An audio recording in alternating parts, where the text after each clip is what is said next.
n'abantu n'abakine mu intro twatayira Roland amwe n'umurisa w'enshuhera kandi yatugira ngo nakoresa kasasoro ya burijo okuzirisa ntuzi importing akorga hewe umuyihango mu cugumira kugishanga mu environment yitu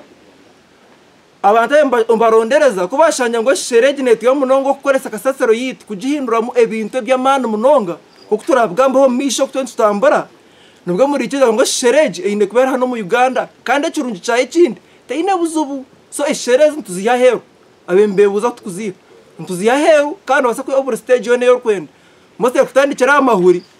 ukazara za ravani ngar pupa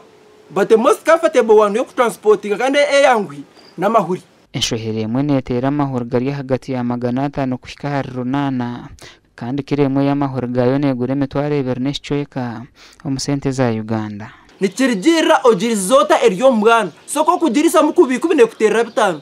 se chikwereka wo ine shera 10 kwata 10 obaze amahuri akace bitano gutwabara ore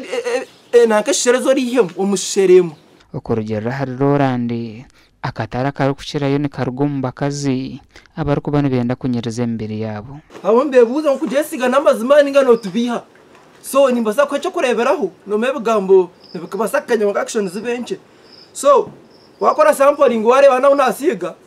ninjera cyo nchobasa kwiyamba kugira ngo utakashwa kubuzo ndijo muntu wene njya no horo kanyera omukurisa nshera Roland tarukoyebwa ngo kurinde byo buhangwa n'ikikuru